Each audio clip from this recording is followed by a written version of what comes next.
As part of our overall national response to this new outbreak, I am now directing medical officers of health that all cases, confirmed cases, are to be managed in a quarantine facility.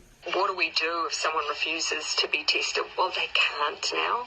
If someone refuses in our facilities to be tested, they have to keep staying. So they won't be able to leave after 14 days. They have to stay on for another 14 days. So it's a pretty good incentive. Yesterday, I asked this government if the people of Ontario should prepare for internment camps. In September, the federal government posted a call for expressions of interest for contractors to supply, provide and manage quarantine isolation camps throughout every province and every territory in Canada. These quarantine isolation camps, however, are not limited to people with COVID, but provide a wide latitude for many people to be detained. Surely this government is aware of the intentions to build these isolation camps from coast to coast. And my question to the Premier is, how many of these camps will be built, and how many people does this government expect to detain? Question. Now we are here at a military base. This building is separated from the other buildings. We have a fence around our house, so there's no way that a normal soldier or somebody else can join us in our house, but also we are not allowed to leave our house.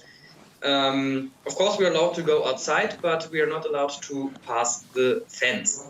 So we, we'll have to prepare for the next one. That, I'd say is will get attention this time.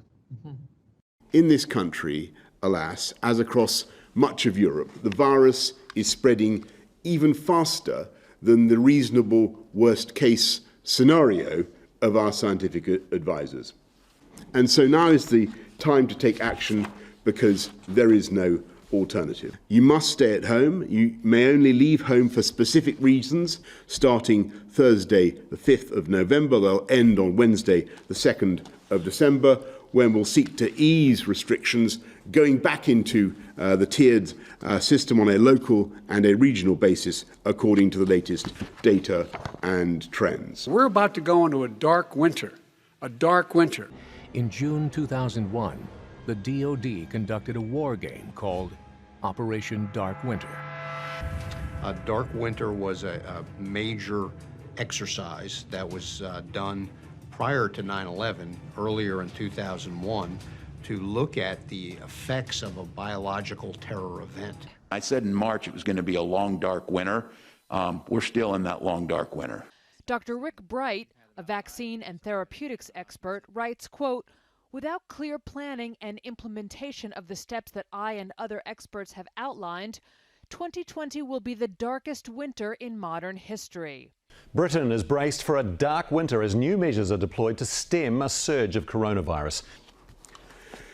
Christmas is going to be different this year, perhaps very different, but it's my sincere hope and belief that by taking tough action now, we can allow families across the country to be together.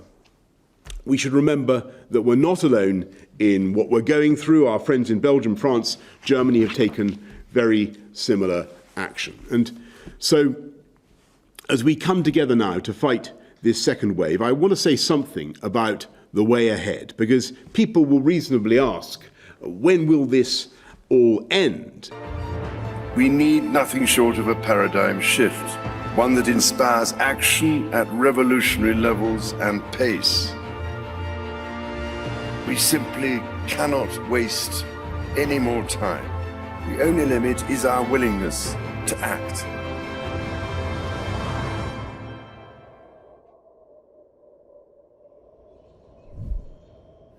And the time to act is now.